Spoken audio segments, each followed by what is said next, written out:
Oke, bismillah. Assalamualaikum warahmatullahi wabarakatuh. Bismillahirrahmanirrahim. Alhamdulillahirabbil alamin. Wa bihi nasta'inu ala umurid dunya waddin.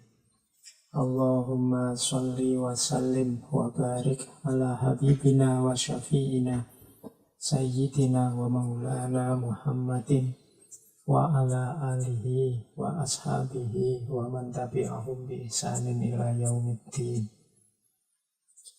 Bismillah, mari kita lanjutkan ngaji kita.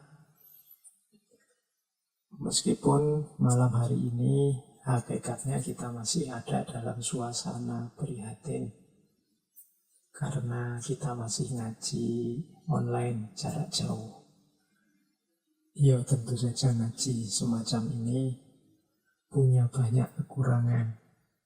Paling tidak kalau katanya orang Jawa, ngajinya tidak bisa gayeng, tidak bisa santai, tidak bisa saling bertatap muka.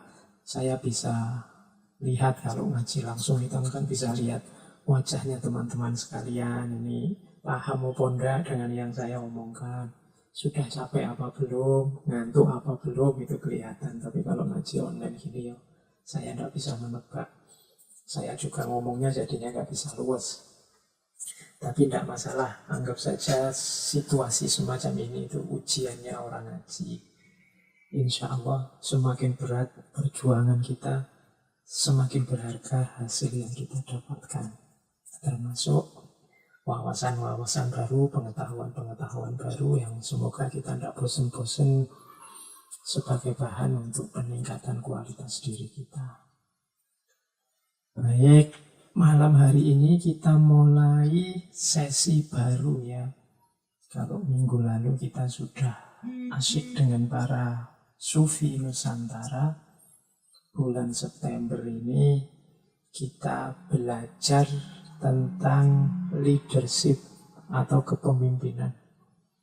Coba kita tengok gagasan para filosof, gagasan para tokoh besar tentang bagaimana sih nilai-nilai, bagaimana teknik-teknik, bagaimana tips-tips, trik-trik untuk menjadi pemimpin yang baik. Karena hakikatnya setiap kita kan pemimpin. Tidak ada manusia yang bukan pemimpin. Meskipun kalau orang hidup di hutan gimana Pak? Tidak ada teman, tidak ada siapa-siapa, sendirian sama sekali. Pelak, tidak ada siapapun ya. Itu pun tetap dia pemimpin, yaitu memimpin dirinya sendiri. Bahkan kabarnya justru memimpin diri sendiri itu kan tidak mudah. Mengarahkan hidup kita sesuai ideal-ideal yang kita inginkan sendiri itu pun juga tidak mudah. Maka bulan ini kita coba belajar ya bagaimana cara memimpin yang baik. Mungkin para filosof bisa lebih dalam melihat teknik-teknik, tips-tips, cara-cara menjadi pemimpin yang baik. Bulan ini kita angkat 4 tokoh. Ini sengaja saya campur dari barat, dari timur, dari Indonesia, dari Jawa kita angkat. Kita awali malam hari ini dengan beliau Aristoteles. Kemudian minggu depan kita bergerak ke zaman modern, ketemu filosof yang sering dinyinyiri gagasan-gagasannya, Machiavelli. Kemudian minggu ketiga kita masuk ke dunia Islam, ketemu seorang filosof muslim, khususnya dari gagasan-gagasan politiknya, yaitu Al-Mawardi. Dan nanti setelah itu kita bahas juga dari tradisi filsafat timur, yaitu Laozi atau Lao Tzu yang dikenal sebagai pendiri Taoisme. Beliau juga punya konsep-konsep kepemimpinan yang luar biasa. Dan ternyata bulan ini Rabunya tidak 4 tapi 5. Maka saya ambilkan satu tokoh terakhir, salah seorang raja pujangga Jawa, yaitu Kanjeng Gusti Pangeran Haryo Mangkunegoro kaping sekawan. Baik, Kita mulai kajian bulan ini tentang kepemimpinan. Semoga banyak nanti ibroh-ibroh, nilai-nilai yang berharga yang bisa kita temukan sebagai bahan kita mimpin, setidaknya mimpin diri kita sendiri. Kalau dawuhnya Kanjeng Nabi kan, kullukum ra'in wa kullukum mas'ulun an ra'iyati. Setiap dari kalian, katanya Kanjeng Nabi, itu pemimpin, dan nanti akan ditagih pertanggungjawaban kepemimpinannya. Berarti ya, kalau tadi saya bilang bahkan memimpin diri kita sendiri juga adalah sebentuk kepemimpinan, kita juga nanti akan ditagih, ditanya bisa ndak memimpin diri sendiri, antara lain itu. Kalau sudah berumah tangga berarti berhubungan dengan rumah tangganya. Kalau sedang kuliah apa sedang bekerja punya jabatan tertentu, ya berarti di situ juga nanti akan dimintai pertanggungjawaban. Apapun posisi kita, apapun kedudukan kita, anugerah Allah dalam hidup kita akan dimintai pertanggungjawabannya. Baik, malam hari ini kita temui beliau Aristoteles. Kata Aristoteles ini, kalau teman-teman buka buku filsafat yang bahasa Inggris, kadang-kadang ditulisnya Aristotle. Tapi kalau versi Yunaninya sendiri memang Aristoteles. Kalau bahasa Arab bahkan kadang ditulis Aristo alif ro sin to. Yang dimaksud ya beliau ini Aristoteles, salah seorang tokoh kunci dalam tradisi filsafat. Siapapun yang belajar filsafat tidak boleh meninggalkan beliau. Ada asumsi yang bilang bahwa semua pikiran filsafat itu hanya catatan kaki. Semua pikiran filsafat itu hanya syarahnya gagasan 3 tokoh besar Yunani. Yang pertama Sokrates, kemudian muridnya Plato, dan kemudian muridnya Plato Aristoteles. Jadi 3 serangkai kunci tokoh filsafat. Beliau ini adalah muridnya Plato, gurunya Alexander the Great, kaisar dari Macedonia yang nanti bisa menaklukkan hampir sepertiganya dunia. Aristoteles ini tulisan-tulisannya masih bisa kita nikmati sampai hari ini dalam berbagai bidang: fisika, metafisika, logika, puisi, retorika, politik, bahkan biologi, bahkan zoologi ilmu tentang binatang. Karena memang beliau ini dikenal filosof yang mendalami banyak bidang. Kalau zaman dulu filosof itu memang lintas disiplin. Jadi seseorang dikenal dan digelari sebagai filosof itu karena ngerti banyak hal. Kalau kita hari ini kan kadang-kadang ya kalau ngerti filsafat ya pasti nggak ngerti fisika, nggak ngerti biologi, nggak ngerti sosiologi, kadang-kadang malah nggak ngerti bidang-bidang yang dekat dengan filsafat. Ngertinya ya filsafat saja, logika saja. Bahkan kadang-kadang kita memilah dengan tajam, oh kalau ini tokoh-tokoh filsafat, kalau ini tokoh-tokoh tasawuf, kalau ini tokoh-tokoh. Seolah-olah kalau filsafat itu ya itu, tidak boleh lintas disiplin yang lain.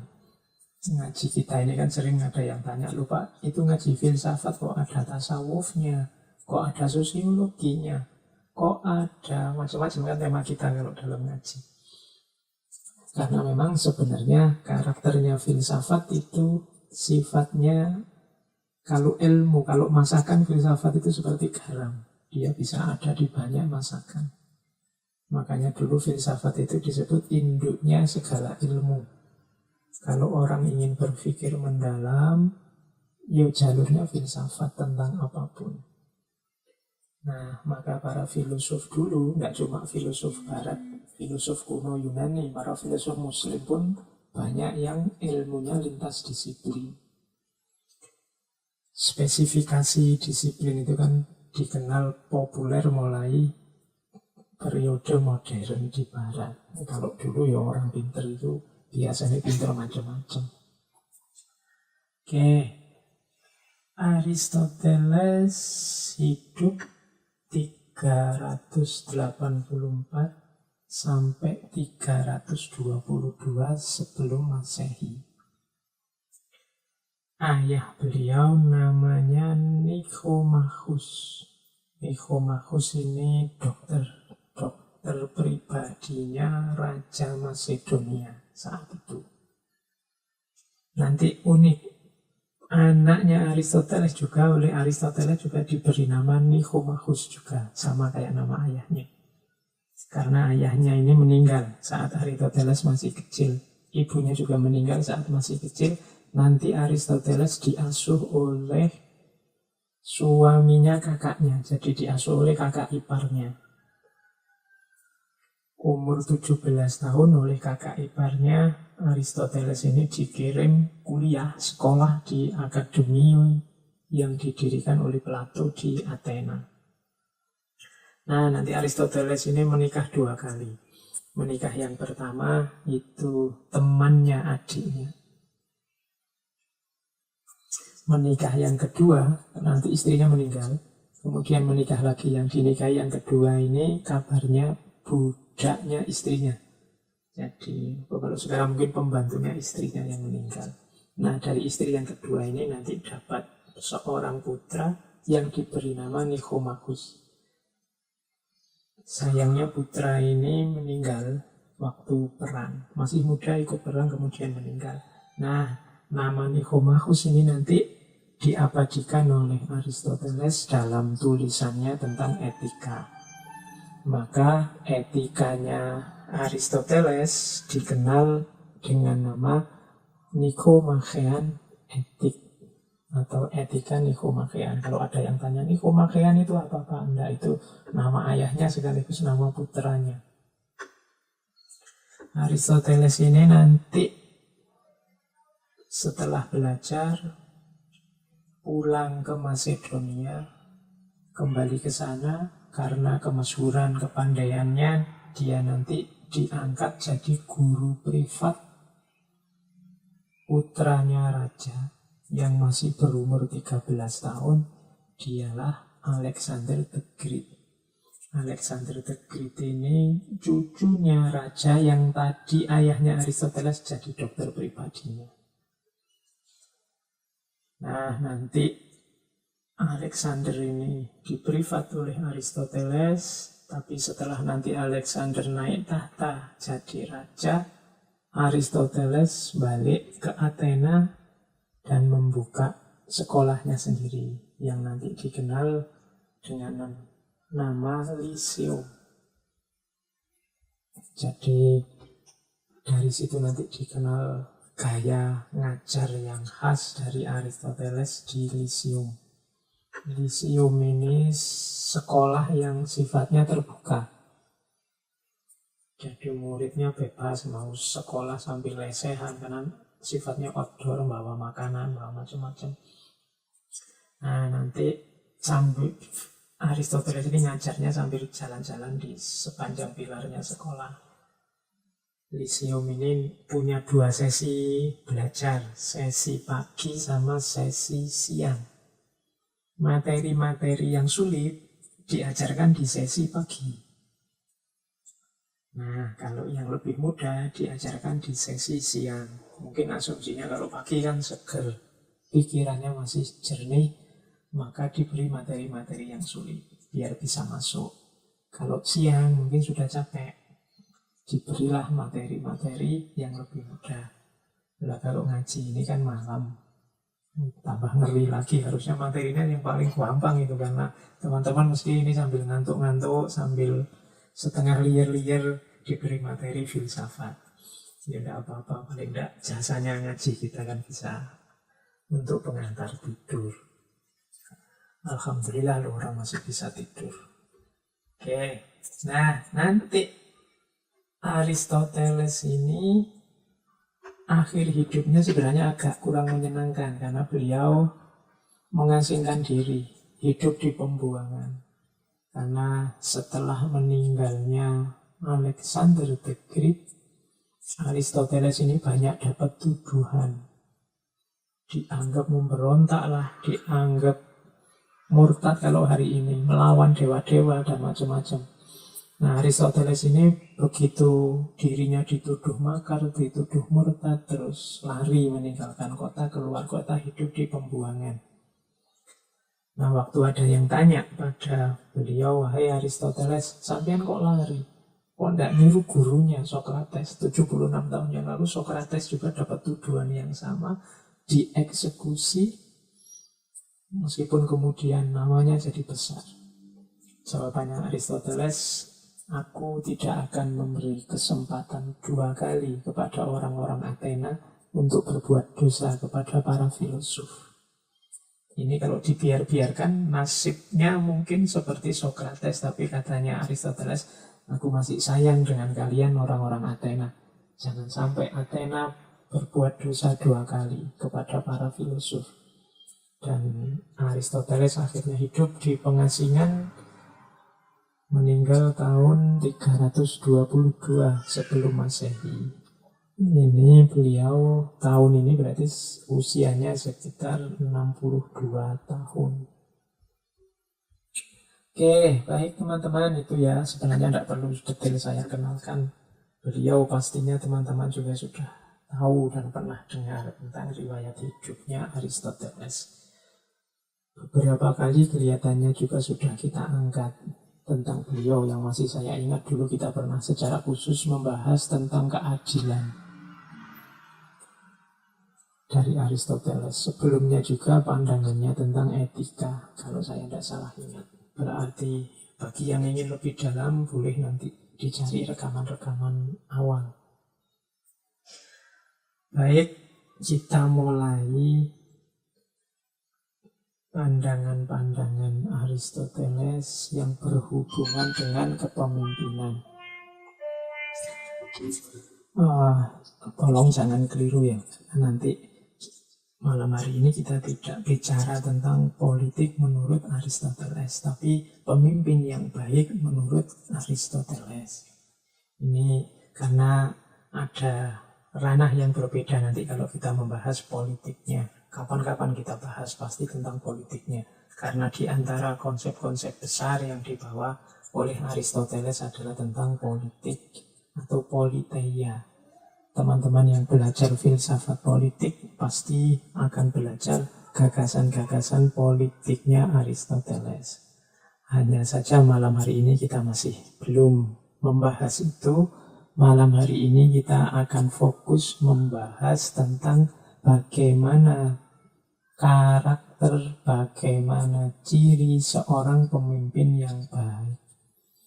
Ini sengaja saya ambil tema ini dulu karena mungkin saya tahu teman-teman yang mengikuti ngaji ini rata-rata masih muda. Harapan ke depannya kan mungkin sebagian akan jadi tokoh-tokoh kunci, orang-orang besar, menjadi para pemimpin di level apapun. Oke, kita mulai membahas pemimpin yang ideal, membahas karakter seorang pemimpin idaman. Ini masuk kalau dalam filsafatnya Aristoteles menjadi bagian dari konsep etikanya. Jadi menjadi bagian dari etikanya yang dikenal dengan nama virtu etik. Di etika kebajikan.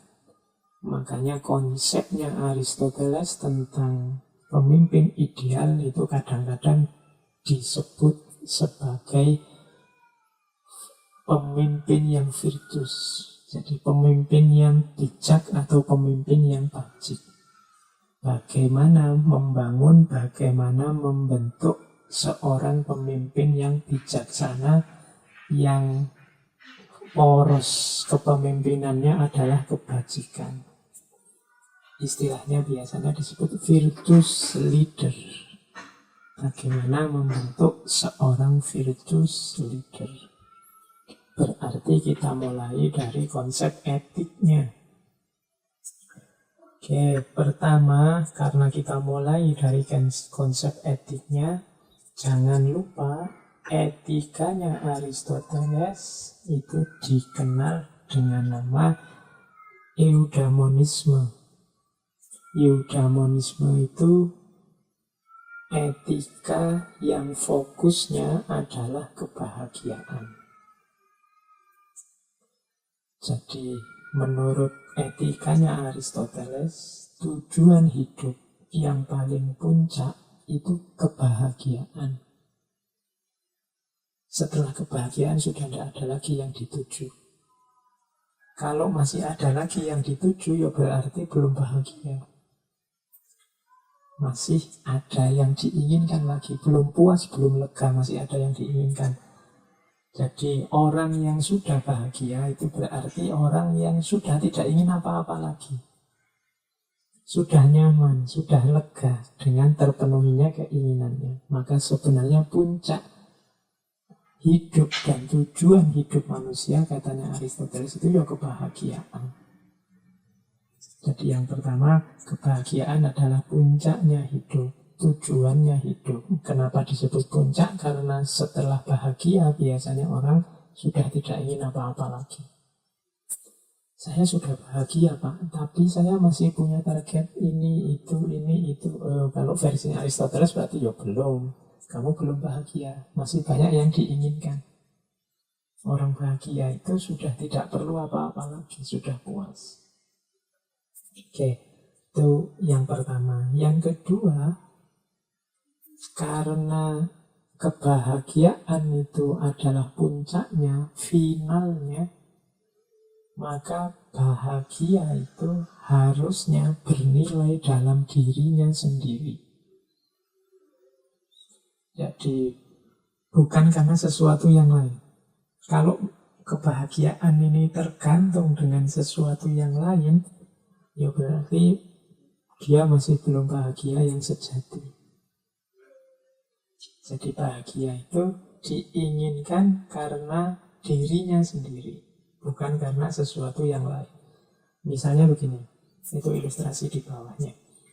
Kita ingin makanan, kita ingin makan misalnya. Apakah makan itu kebahagiaan? Makan tidak bisa disebut kebahagiaan. Kenapa? Karena makan kita lakukan karena ada target yang lain yang kita tuju. Misalnya kita ingin sehat. Berarti makan ini bukan puncak, karena masih ada yang lain yang kita inginkan. Berarti dia tidak bernilai pada dirinya sendiri, tapi dia bernilai karena bersandar pada sesuatu yang lain, seperti makan dan sehat. Sementara tadi kan rumusnya, bahagia itu dia diinginkan dalam dirinya sendiri. Oke, jadi yang teori konsep kebahagiaan yang kedua, bahagia itu sesuatu yang bernilai dalam dirinya sendiri, bukan karena yang lain. Kalau kalian punya pasangan, punya pacar misalnya, kenapa engkau cinta padaku? Itu kalau masih ada sebutan yang lain dari cinta itu, berarti dia tidak bernilai dalam dirinya sendiri. Misalnya, oh karena engkau cantik, oh karena engkau menyenangkan, oh karena engkau murah senyum, oh karena engkau macam-macam, masih ada karena engkau di luar cinta itu sendiri, ya berarti itu namanya tidak bernilai dalam dirinya sendiri, tapi bernilai karena hal lain di luar dirinya. Nah kalau ada yang seperti ini berarti belum sejati. Kebahagiaan misalnya karena makan itu belum sejati, karena dia masih ada target yang lain, makan untuk kenyang, makan untuk sehat, makan untuk gemuk atau makan untuk diet dan lain sebagainya. Oke, nah terus apa Pak yang bernilai dalam dirinya sendiri? Katanya Aristoteles, dalam hidup ini yang bernilai dalam dirinya sendiri itu adalah kebaikan atau kebajikan, virtu. Makanya etikanya Aristoteles sering disebut sebagai virtu etik, etika kebajikan. baik inilah, kebaikan inilah yang adalah jalannya kebahagiaan. Jadi untuk menuju kebahagiaan, satu-satunya jalan adalah kebaikan atau kebajikan. Kenapa? Alasannya Aristoteles yang pertama, karena dengan melakukan kebajikan, kita akan nyaman, tentram, puas, bahagia. Jadi syaratnya untuk bahagia itu ternyata jadi orang baik. Makanya motonya Aristoteles, menjadi orang baik itu baik. Tidak ada target yang lain sudah. Jadilah orang baik. Mengapa? Karena itu baik. Jadi orang baik itu ya orang yang kebaikannya ya karena memang dia baik. Makanya virtu etik itu dikenal bermoral atau tidak bermoral, tidak dilihat dari jenis perbuatannya, tidak dilihat dari manfaatnya atau akibatnya, tapi dilihat dari karakter orangnya. Sehingga nanti dalam virtu etik, itu yang digarap itu orangnya. Jangan salah, virtu etik ini nanti diwarisi oleh banyak filosof muslim. Jadi termasuk dulu kita pernah belajar Ibnu Miskaweh, kita pernah belajar Imam Ghazali. Ini cara berpikirnya virtu etik, etika kebajikan, yang fokusnya pada membentuk karakter. Makanya kalau teman-teman belajar akhlak, mungkin lewat Imam Ghazali atau lewat Ibnu Miskaweh kan selalu diajarkan untuk membentuk karakter dengan akhlakul karimah, menjadi orang yang jujur, menjadi orang yang tidak takabur, menjadi orang yang tidak sombong. Ini namanya virtu etik. Nanti ada aliran etika yang tidak melihat karakter, melihat manfaatnya, namanya utilitarianisme, etika teleologis, macam-macam. Itu dulu pernah kita bahas juga. Yang ini beda dengan yang digagas oleh Aristoteles ini. Bagi Aristoteles ya kebaikan itu pertama-tama dilakukan dengan membentuk orang jadi orang baik. Kalau orang sudah dibentuk berkarakter baik, yang keluar dari dirinya itu juga adalah kebaikan. Jadi menjadi orang baik itu baik. Kalau kita jadi orang baik, yang kita lakukan baik, hidup kita juga akan jadi baik. Nah, inilah virtu etik, etika kebaikan. Ini yang disebut dia bernilai dalam dirinya sendiri. Mengapa engkau membantu orang lain? Ya karena membantu orang lain itu baik. Kalau masih ada pamrih-pamrih, saya bantu orang lain itu Pak, biar dapat imbalan penghormatan, biar dapat imbalan nama baik, atau biar nanti pahalanya dikali lipat kan.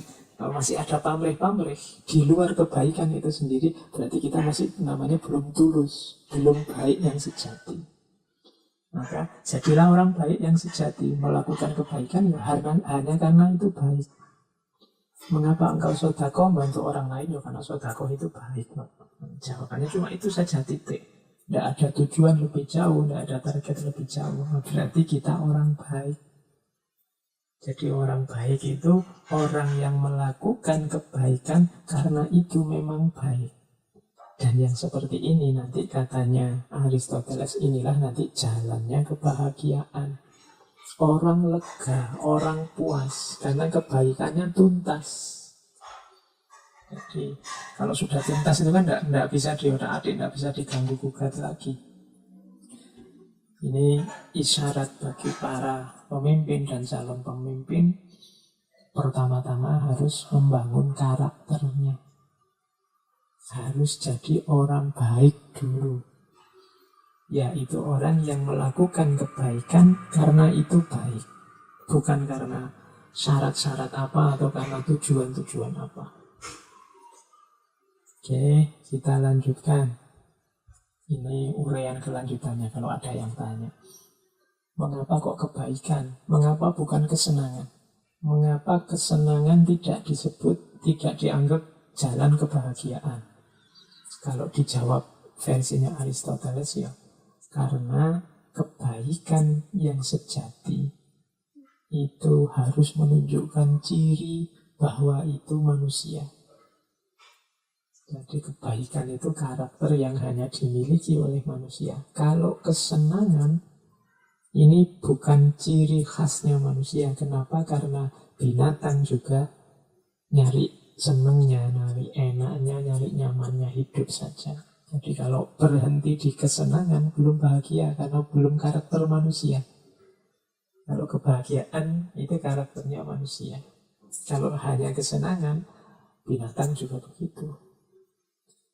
Jadi jawabannya itu, kalau ada yang banyak, mengapa kok kesenangan tidak merupakan puncaknya kebahagiaan, tapi kebaikan.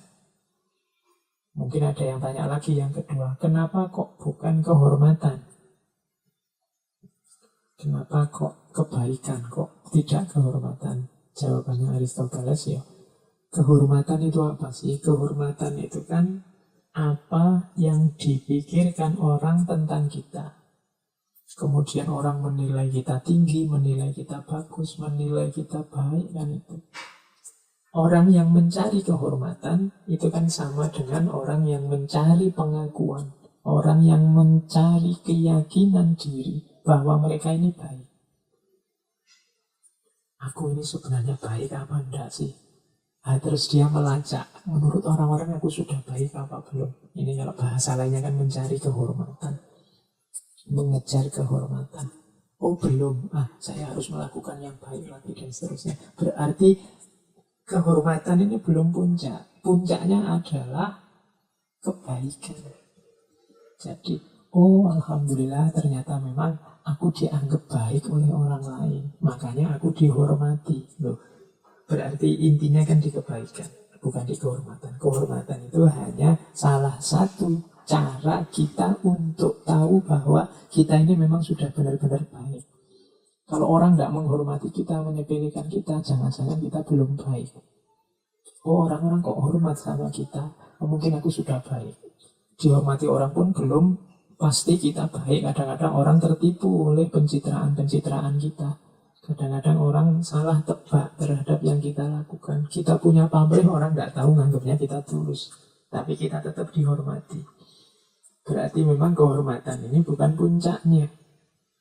Jadi kehormatan itu hanya salah satu jalan yang bisa menunjukkan kita sudah baik apa belum.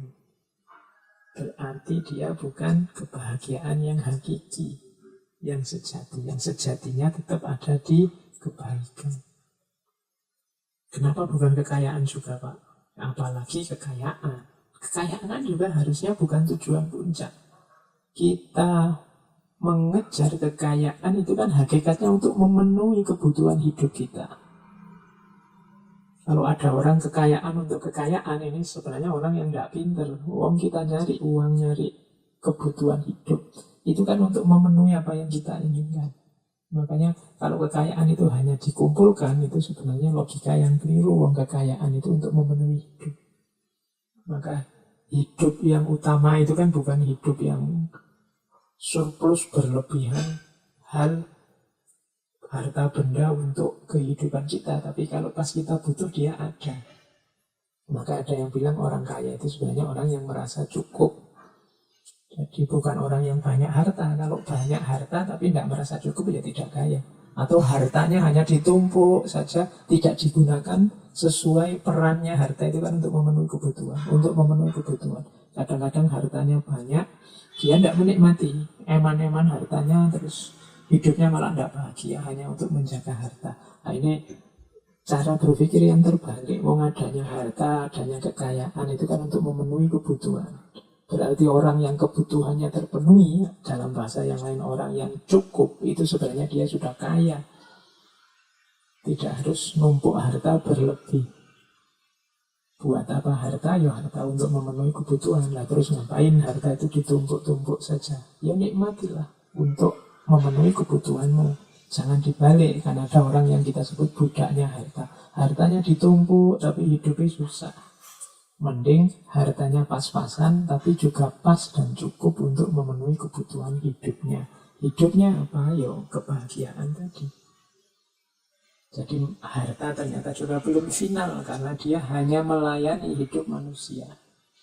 berarti dia belum kebahagiaan yang sejati. Maka memang bahagia yang sejati itu ada dalam kebaikan.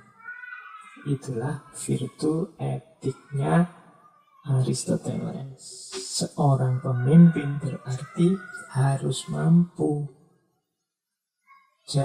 pertama-tama menjadi orang yang baik. Kalau dia jadi orang yang baik, pastinya dia akan bahagia. Kalau dia sudah bahagia, maka dia punya peluang untuk membahagiakan yang lain.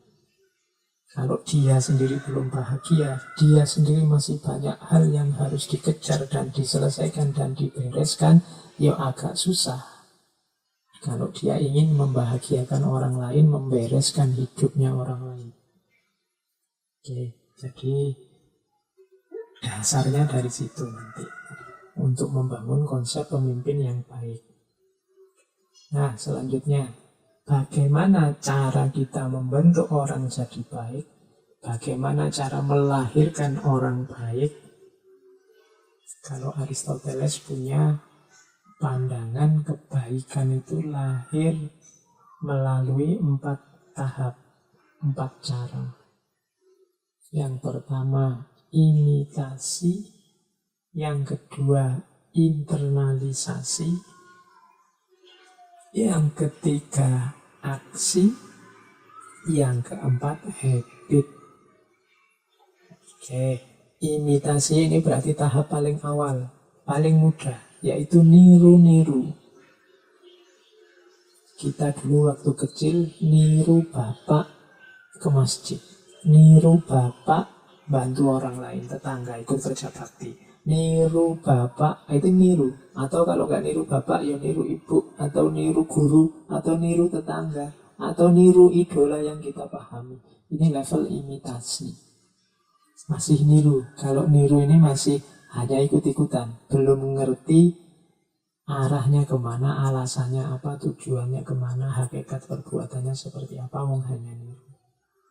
Namanya imitasi. Ini untuk yang baru terjun ke dunia orang baik, dunia kebaikan, biasanya yang dilakukan yang paling mudah yaitu niru. Kemudian ada saatnya internalisasi. Internalisasi itu mulai dicerna oleh pikirannya, mulai dikunyah, mulai dipertimbangkan. Ini memang baik, benar apa enggak? Ini memang cocok, sudah sesuai, sudah seharusnya atau tidak? Ini level 2, internalisasi. Dulu kalau kita kan sering bikin pernyataan, kenapa engkau muslim, kenapa dia muslim? Ya awalnya memang imitasi, ikut orang tua, ikut lingkungan sekitar. Tapi tidak usah pesimis. Wah berarti Islamnya hanya Islam ikut-ikutan. Enggak. Orang itu biasanya setelah imitasi masuk ke ranah internalisasi. Wong yo dia manusia, bisa mikir, punya hati, bisa mengolah pengetahuan, bisa mengelola hal-hal yang masuk dalam dirinya. Jadi setelah imitasi yang terjadi internalisasi. Dulu ya Islamnya ikut orang tua, tapi sekarang saya tahu Islam itu ternyata memang baik. Islam itu ternyata memang sejati, memang benar. Itu terjadi internalisasi ketika akal jalan, pikiran jalan, wawasan tambah luas, tambah dewasa, terjadi internalisasi. Setelah internalisasi lahirlah aksi. Yang beneran ini aksi versiku. Kalau tadi masih imitasi, masih niru-niru, sekarang aksinya sudah tindakanku sendiri, hasil karyaku sendiri, dengan pertimbanganku sendiri. Ini namanya aksi. Dulu sholat hanya ikut bapak ke masjid, sekarang berangkat sendiri ke masjid karena sudah tahu kalau masjid itu baik. Ini sekarang lahir aksi. Aksi ini kalau diulang-ulang terus akan jadi habit. Kalau sudah jadi habit, inilah namanya karakter, mendarah daging. Kalau aksinya tadi kebaikan, lahirlah habit kebaikan dalam dirinya, karakter kebaikan dalam dirinya, lahirlah orang baik. Berarti orang baik itu adalah orang yang habitnya kebaikan. Orang yang karakternya adalah kebaikan.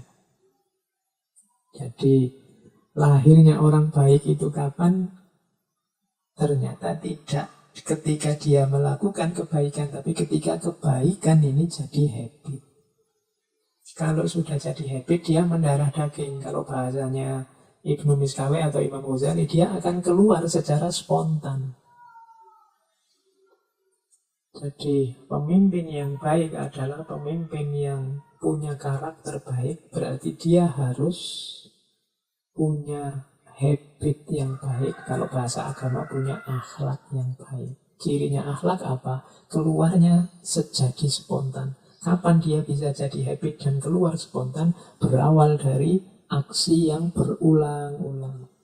Lama-lama mendarah daging. Jadi yang spontan tidak bisa. Spontan melakukan kebaikan itu jenisnya sudah kebaikan, tapi belum jadi karakter, belum jadi watak. Jadi tadi ada imitasi. Imitasi ini sebenarnya perbuatannya juga sudah baik, hanya saja masih niru orang lain. Kalau masih niru kan belum bernilai dalam dirinya sendiri, masih bersandar pada luar dirinya. Setelah itu internalisasi. Internalisasi ini berarti memasukkan dalam diri, setelah itu dilakukan aksi. Dari aksi nanti jadi habit. Ketika aksi yang baik ini diulang-ulang, maka kebaikan-kebaikan insidental itu belum bisa kita sebut mencerminkan akhlak yang baik. Biasanya yang insidental itu muncul karena kepentingan-kepentingan tertentu.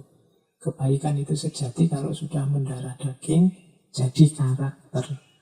Disitulah lahir orang baik. Orang yang karakternya baik. Jadi di situ nanti keluarlah konsep virtu etik, etika kebajikan, etika kebaikan. Nanti dari sini bisa kita asumsikan, oh berarti pemimpin itu kita harus mencari orang baik. Orang baik adalah orang yang karakternya baik. Karakter baik itu lahir dari kebaikan yang mendarah daging. Kebaikan mendalam mendarah daging ketika dia dilakukan berulang-ulang sehingga keluar otomatis spontan dalam diri orang itu selalu kebaikan. Nah, dari sini mulai bisa kelihatan arah pemimpin yang baik yang diinginkan oleh Aristoteles. Kemudian mulai kita lebih menukik ke konsep pemimpin yang baik lewat pandangannya Aristoteles terhadap yang disebut cardinal virtus. Cardinal virtus itu kebaikan-kebaikan yang paling utama. Mungkin sejak tadi teman-teman kan tanya, Pak, sejak tadi bolak-balik ngomong kebajikan, ngomong kebaikan. Apa sih kebaikan itu? Nah, kebaikan itu antara lain ini loh. Yang paling utama, cardinal virtus, kebaikan yang paling utama. Ada 4 cardinal virtus. Yang pertama prudence, yang kedua temperance, yang ketiga courage, yang keempat justice. Ini dalam bahasa Inggris. Indonesianya prudence itu berarti bijaksana, atau pakai istilah lain practical wisdom. Ini sebenarnya kuncinya. Nanti kepemimpinan itu butuh kebijaksanaan. Nanti practical wisdom ini kita jelaskan panjang lebar. Yang kedua temperance. Temperance itu moderasi, self-control, kemampuan mengontrol diri. Itu namanya temperance. Sederhana, tidak kekurangan juga tidak berlebihan, pas. Mampu mengontrol dirinya. Yang ketiga berani, courage. Berani itu berarti tengah-tengah antara pengecut dan nekat.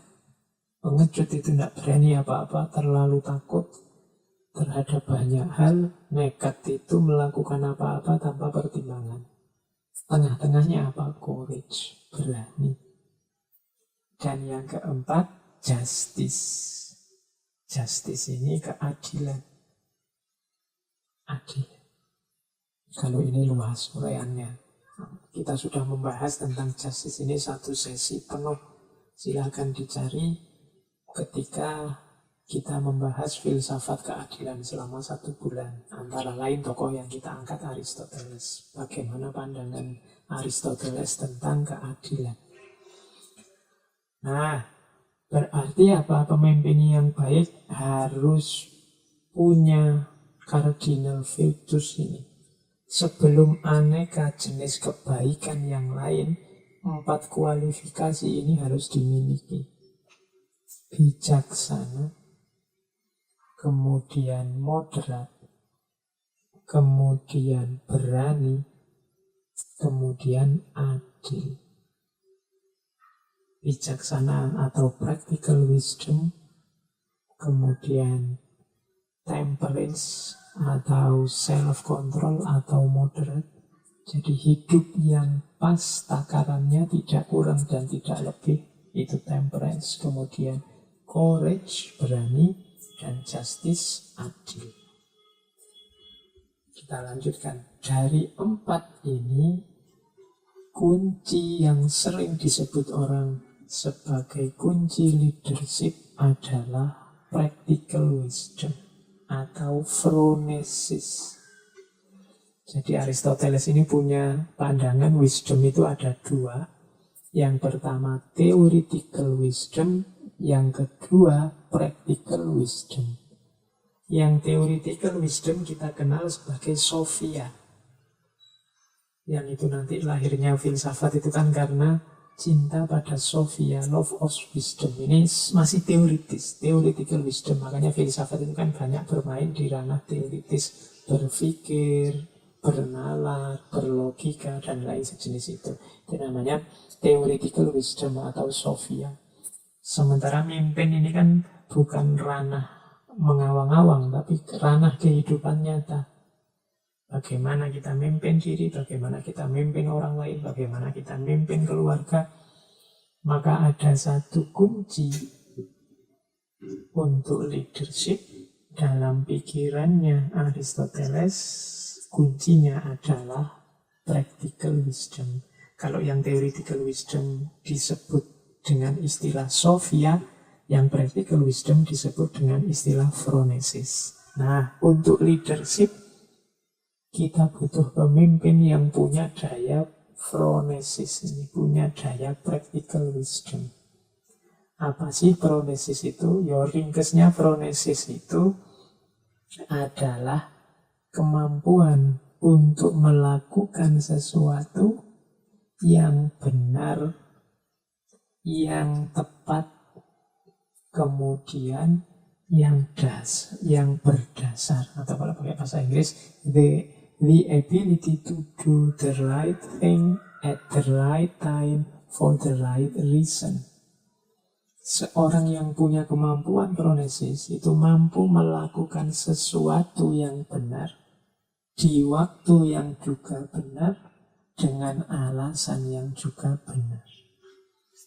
Itulah phronesis.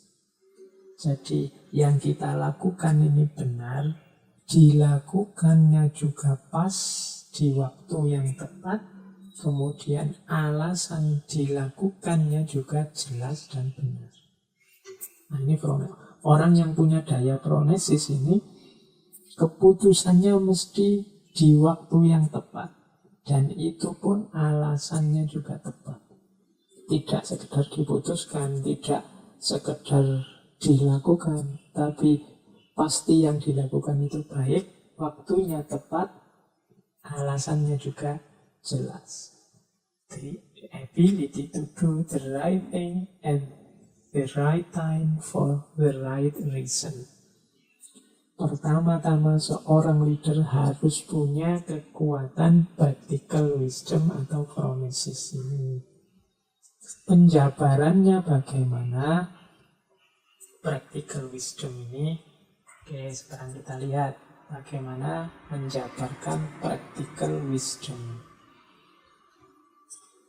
Practical wisdom ini berarti dia adalah kombinasi antara rasio, kemudian tindakan, kemudian etika.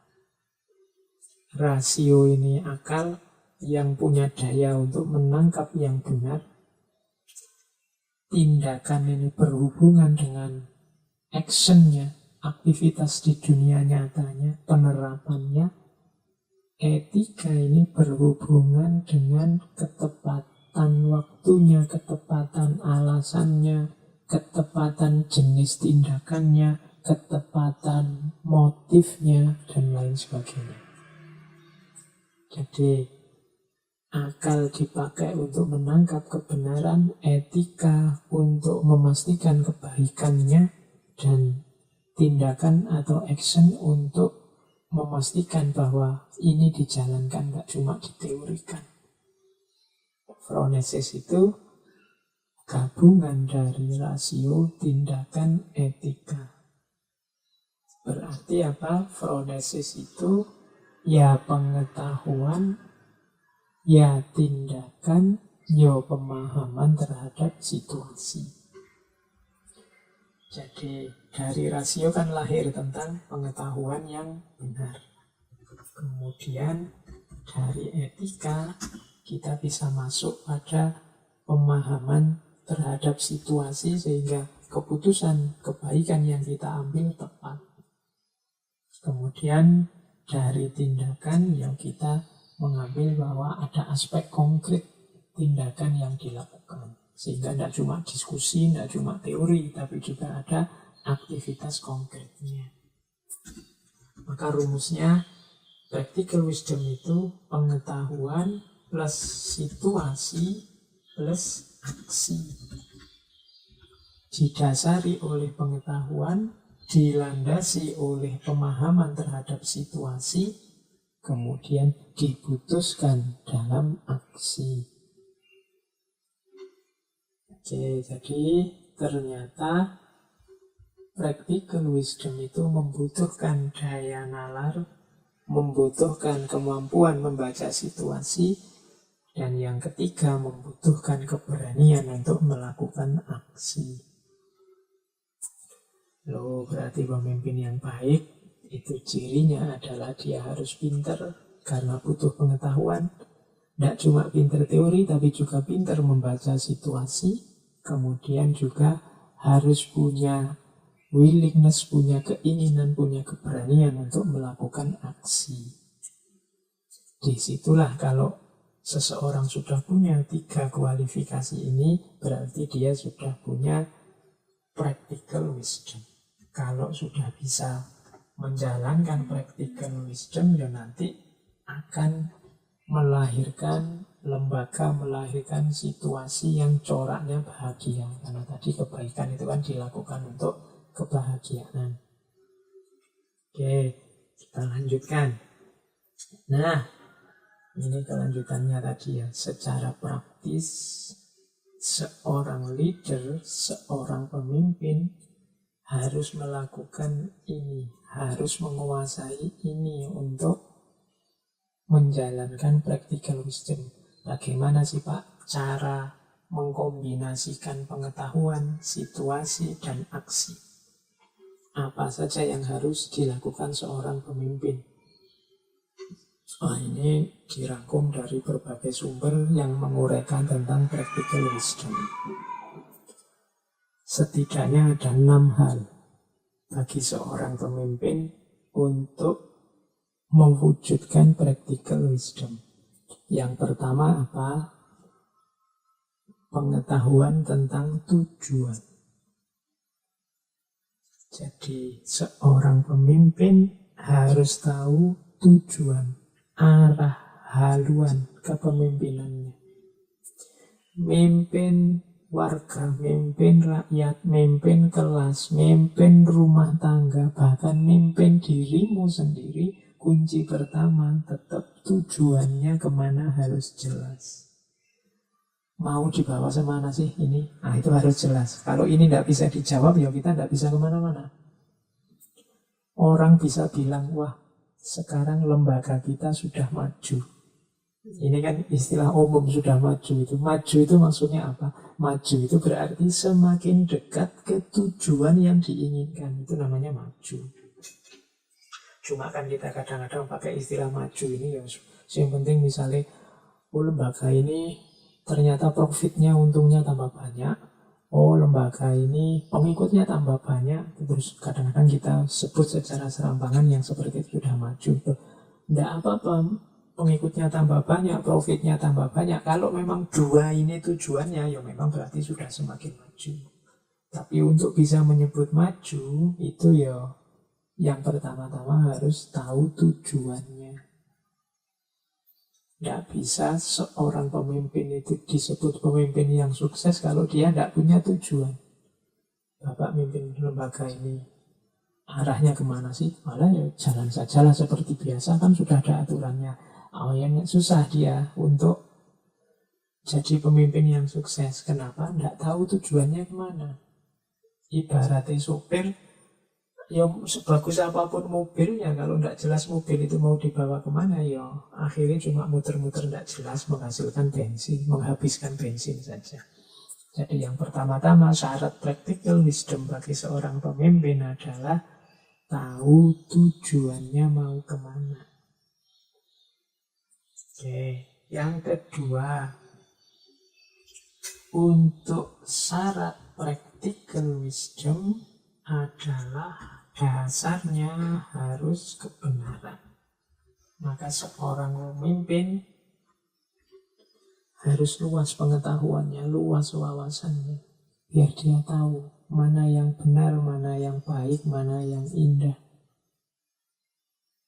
Kalau seorang pemimpin tidak punya referensi-referensi tentang kebenaran, tentang kebaikan, tentang keindahan, ya yang dia hasilkan pastinya juga akan jauh dari kebenaran, kebaikan, dan keindahan. Maka pemimpin harus mau selalu memperkaya diri dengan kebenaran, dengan kebaikan, dengan keindahan. Harus mau mengejar tiga ini.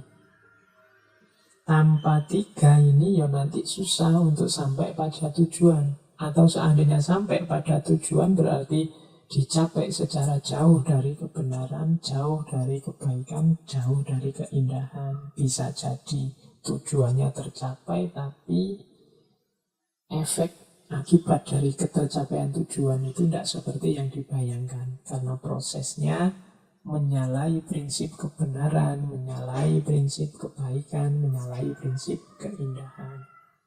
Maka pemimpin harus selalu siap untuk mengejar kebenaran. Selain tadi mengetahui tujuan. Oke, yang ketiga. Yang ketiga ini pemimpin harus mampu membaca situasi. Harus paham lapangannya. Harus ingat bahwa kehidupan manusia ini plural, macam-macam, dinamis, berubah-ubah, progresif, berkembang. Maka tidak bisa kadang-kadang keputusan lama tiba-tiba dipakai juga hari ini. Karena hari ini situasi sudah berubah. Harus pintar membaca situasi. Situasi politik, situasi sosial, situasi budaya, bahkan situasi psikologis orang-orang yang dipimpinnya, bahkan situasi dirinya sendiri sebagai seorang pemimpin. Ini jalan yang ketiga untuk melahirkan practical wisdom. Paham situasi, situasi dirinya, situasi yang dipimpinnya, baik dalam aspek psikologi, sosial, budaya, politiknya. Yang keempat, seorang pemimpin untuk melahirkan practical wisdom harus mau dan siap belajar dari pengalaman. Ini sebenarnya aspek korektifnya. Jangan sampai seorang pemimpin jatuh 2 kali atau berkali-kali di lubang yang sama. Berarti mengulang-ulang kesalahan yang sama. Itu namanya tidak belajar dari pengalaman. Salah memutuskan itu wajar, keliru menetapkan wajar. Tapi kalau salah yang sama, keliru yang sama diulang-ulang berarti tidak belajar dari pengalaman. Sebagaimana setiap orang dituntut untuk setiap hari lebih baik, lebih baik, lebih baik, pemimpin juga begitu. Dia harus tambah baik, tambah baik. Yang kemarin keliru, sekarang sudah baik. Besok lebih baik lagi, besoknya lebih baik lagi. Tapi yang tidak belajar pengalaman, kemarin keliru, sekarang keliru lagi, besok keliru lagi. Nah, ini berarti pemimpin yang tidak punya practical wisdom, tidak punya kebijaksanaan praktis. Itu yang keempat, tentang ciri pemimpin yang bisa melahirkan practical wisdom. Yang kelima, kalau ini dalam bahasa Inggris, yang mampu bermain devil advocate dan mengambil keputusan yang sesuai. Ini sebenarnya istilahnya agak ngeri, agak trik. Tapi maksudnya begini, pemimpin yang baik itu pemimpin yang mampu menawarkan banyak alternatif kebaikan yang mungkin dilakukan. Jadi pemimpin yang baik itu kalau ada masalah, dia bisa, masalah ini bisa selesai dengan cara A, bisa selesai dengan cara B, bisa selesai dengan cara C. Nah, itu biasanya ada namanya devil advocate. Devil advocate itu mancing orang untuk gimana kalau A saja, kira-kira gimana, kalau B gimana, kalau C gimana. Terus orang saling diskusi, saling debat. Kemudian si pemimpin ini bisa, oh kalau argumen ini kurang kuat, kalau argumen itu lebih kuat, oh kalau yang ini mungkin lebih efektif. Jadi pemimpin yang punya practical wisdom mampu merumuskan banyak solusi untuk satu masalah dan bisa menggali mana yang baik, mana yang tepat, mana yang sesuai. Itu diistilahkan kadang-kadang dengan devil advocate. Devil advocate itu kayak pengacara setan kalau makna letterleknya. Cuma ini maksudnya devil advocate di sini itu dia mengajukan beragam kemungkinan solusi. Seperti pengacara itu, dia kalau ada masalah itu dia bisa menawarkan banyak solusi, bisa A, bisa B, bisa C. Kemudian masing-masing diuji kekuatannya, dan dari situ dia tahu, oh berarti yang paling kuat ini, keputusan akan saya ambil yang ini. Nah, itu jadi berani mengambil keputusan, berani menawarkan solusi, dan siap mendengarkan usulan-usulan, argumen-argumen, masukan-masukan. Inilah pemimpin yang baik, yang mampu menjalankan practical wisdom. Yang keenam adalah memahami common sense. Ini sebenarnya mirip dengan yang ketiga tadi, mampu membaca situasi. Di antara situasi yang harus dipahami oleh seorang pemimpin adalah common sense. Common sense itu kebaikan-kebaikan, kebenaran-kebenaran yang sudah berjalan di tengah masyarakat, sudah disepakati. Itu namanya common sense. Nah, pemimpin yang baik harus ngerti ini. Jangan memutuskan sesuatu yang asing sama sekali, atau dengan media yang tidak disepakati, tidak disenangi oleh yang dia pimpin. Nah, ini jalan yang keenam. Bahwa untuk melahirkan practical wisdom, seorang pemimpin di hadapan yang dipimpin, dia harus mampu memahami common sense-nya mereka. Kebaikan-kebaikan, kebenaran-kebenaran yang sudah inherent disepakati berjalan selama ini harus dipahami. Dipahami tidak selalu dalam rangka diikuti. Mungkin dalam hal tertentu common sense-nya dikritisi, tidak masalah. Tapi pemimpin harus paham dulu apa itu common sense. Oke, itulah kebijaksanaan seorang pemimpin ketika dihubungkan dengan practical wisdom. Kita lanjutkan. Sekarang kita masuk ke prinsip-prinsip kepemimpinan. Nah, setelah ini kita akan ngomong banyak sekali pandangan-pandangan Aristoteles yang penting dijadikan prinsip oleh seorang pemimpin. Tidak cuma memimpin yang di luar diri, tapi juga memimpin diri kita sendiri. Kita mulai leadership prinsip. Ada banyak prinsip yang malam hari ini saya bawa. Sebenarnya sangat banyak, Yos. pikiran-pikiran para filosof, khususnya yang berhubungan dengan pembangunan, pembentukan karakter manusia, itu sebenarnya ya semuanya masuk kalau mau kita jadikan prinsip seorang leader, seorang pemimpin yang baik. Termasuk gagasan-gagasan dari Aristoteles. Maka kita lihat malam hari ini sebagian dari prinsip-prinsip itu yang menurut saya penting membangun kualitas leader yang baik. Karena saya lihat seringkali ada orang yang mengeluh, bahkan mungkin teman-teman sendiri ya kadang-kadang mengeluh. Misalnya di Indonesia ini ada sangat banyak orang pintar, jumlah rakyatnya juga ratusan juta. Kadang-kadang ada keluhan milih pemimpin yang baik itu loh kok susah. Oke, daripada kita mengeluh begitu, mari sekarang kita bentuk saja diri kita punya kualifikasi pemimpin yang baik. Paling tidak pemimpin yang baik untuk diri kita sendiri. Atau kalau ada di sini yang guru, mungkin dosen, mungkin ustadz, atau anak-anak muda yang punya gairah untuk masa depan yang cemerlang, maka prinsip-prinsip ini penting untuk kita pahami dalam rangka membangun diri kita sebagai seorang leader yang baik. Oke ya, kita mulai dari prinsip yang pertama.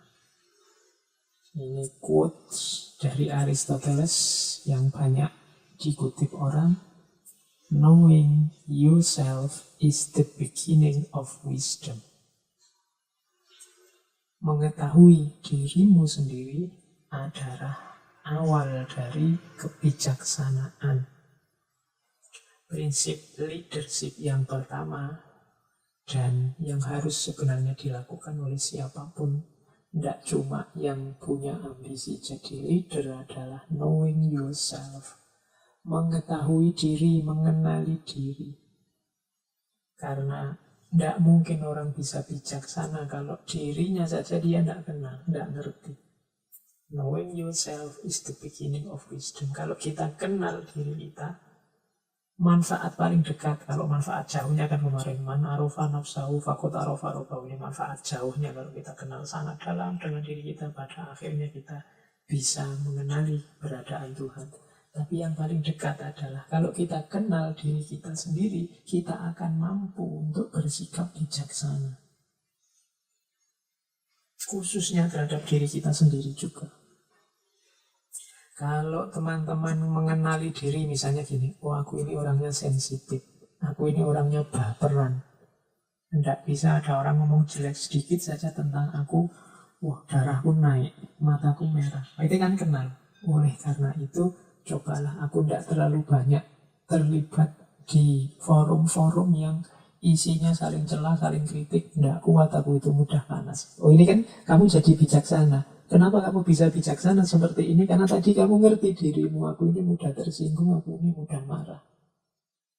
Berarti terus dia mengambil kebijaksanaan untuk menjauh dari hal-hal yang mungkin membuatnya tersinggung. Nah ini prinsip pertama seorang pemimpin. Dia harus kenal dirinya sendiri. Oh aku ini lemah, mudah dihasut, mudah diprovokasi. Berarti caranya begini, aku akan nyari orang yang baik-baik saja, yang aku percaya bahwa dia tidak akan punya motif jelek terhadap diriku. Inilah nanti yang akan aku jadikan pembantu-pembantuku. Karena aku ini orangnya mudah diprovokasi. Nanti kalau yang diangkat orang yang tidak cocok, tidak pas, wah mesti aku nanti kena provokasi. Nah ini kebijakan ini diambil. Kenapa? Karena tahu siapa aku. Atau oh enggak, aku ini orangnya kuat. Aku ini tidak mudah dipengaruhi, keputusanku tegas. Jadi kalau aku bilang A, ya A, B, ya B. Nah, karena aku modelnya semacam ini, gak apa-apa lah aku nyari pembantu-pembantu yang pinter-pinter. Meskipun yang pinter ini mungkin ada yang curang, ada yang culas. Aku bisa mendeteksi kok aku kuat. Nah itu karena kenapa dia bisa begini? Karena dia tahu dirinya. Maka knowing yourself is the beginning of wisdom. Kenali diri. Sebenarnya ya mengenali diri tidak nunggu kalian jadi pemimpin. Pemimpin tidak pemimpin, kalau ingin hidupmu beres ya harus knowing yourself, mengenali diri. Gnosis author. Kenali dirimu. Katanya Socrates begitu. Prinsip pertama ya teman-teman, para calon pemimpin harus mau muhasabah, harus mau belajar. Pertama-tama belajar tentang dirinya sendiri. Siapa aku? Apa ciriku? Di mana kelemahan, di mana kelebihanku? Prinsip pertama. Terus, prinsip kedua. Ini tadi di depan sudah kita singgung sedikit prinsip kedua ini. We are what we repeatedly do. Excellence then is not an act, but a habit. Diri kita ini adalah apa yang kita lakukan berulang-ulang. Kesempurnaan oleh karena itu bukanlah sejenis tindakan, tapi satu kebiasaan. Ini di depan tadi sudah kita jelaskan. Kalau ingin jadi pemimpin yang baik, bentuklah karakter diri atau habit kita jadi orang yang baik. Berarti siapa kita itu tergantung habit. Dan apa itu habit? Habit adalah apa yang kita lakukan berulang-ulang. Maka katanya Aristoteles, we are what we repeatedly do. Kita itu apa yang kita lakukan berulang-ulang. Jadi kesempurnaan itu bukan pas kita melakukan apa, tapi apa yang kita lakukan berulang-ulang. Yang istiqomah ngaji, berarti kan ngaji yang berulang-ulang. Itu akan jadi habit kita. Karena ngaji itu baik, berarti kita sedang membentuk diri jadi orang baik. Yang istiqomah sholat malam. Nah, ini berarti dia melakukan sholat malam secara kontinu berulang-ulang. Karena sholat malam ini kebaikan, berarti apa? Dia sedang membentuk dirinya dan dirinya akan terbentuk jadi orang baik. Nah, mulai sekarang ayo teman-teman dimuhasabahi dirinya. Ada enggak kebaikan yang kita istiqomahkan? Itulah dia yang nanti akan jadi kunci karakter kita. Dia akan jadi habit. Makanya setiap kali mulai ngaji, sering sekali saya tekankan untuk ayo kita istiqomah ngaji dong. Kenapa? Karena ngaji kan ini baik. Jadi karena ngaji itu baik, maka kalau diulang-ulang, dia akan jadi habit. Kalau habit yang tertanam adalah baik, ya karakter kita akan jadi orang baik. Pemimpin juga begitu. Dia terbentuk melalui apa yang berulang-ulang dia lakukan. Tips kedua bagi seorang pemimpin yang baik, pemimpin yang unggulan adalah dilihat dari yang berulang-ulang dia lakukan. Disitulah nanti karakternya. Ini nasihat buat teman-teman muda khususnya yang gampang bosan.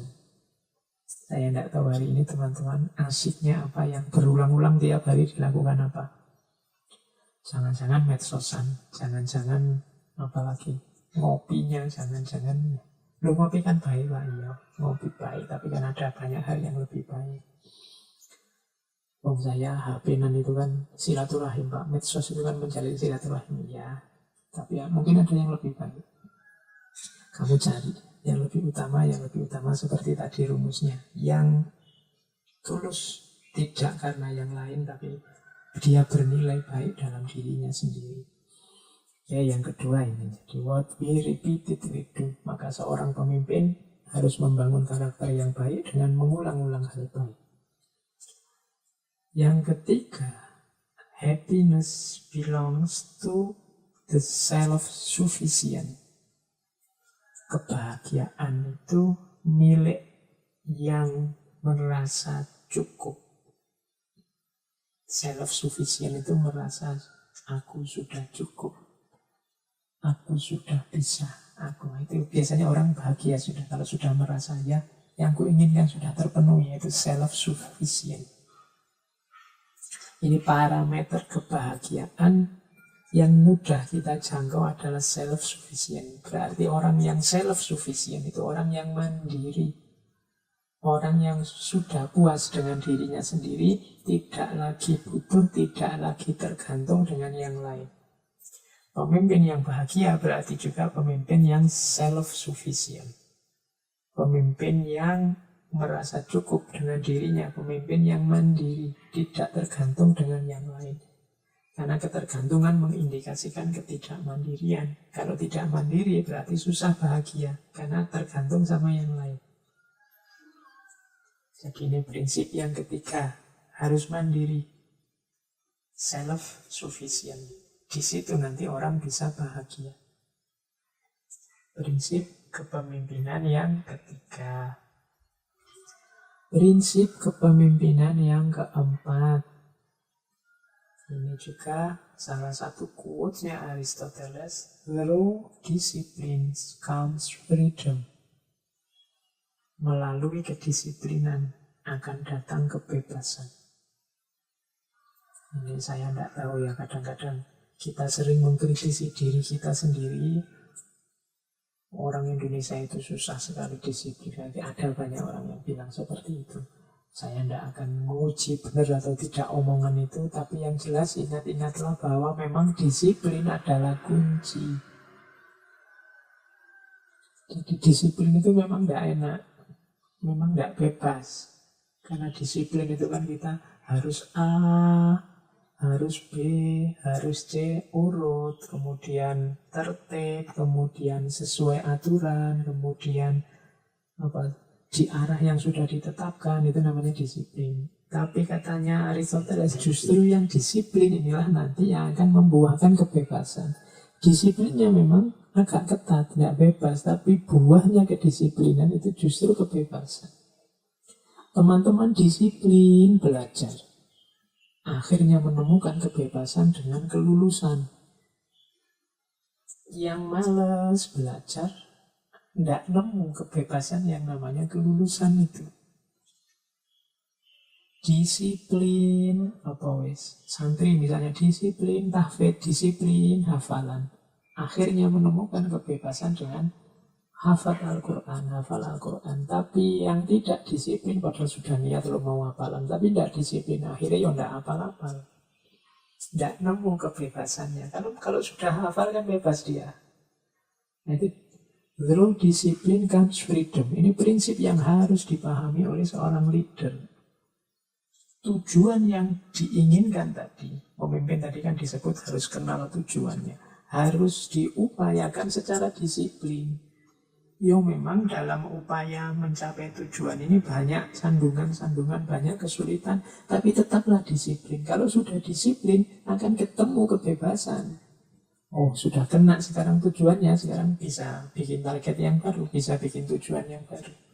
Through discipline comes freedom. Melalui disiplin, lahirlah kebebasan. Meskipun dalam disiplin itu rasanya, Pak, jadi tidak bebas ya Pak. Kita kayak robot ini Pak. Kita sengsara ini Pak, kita susah. Yo, fasenya memang fase masih berjuang.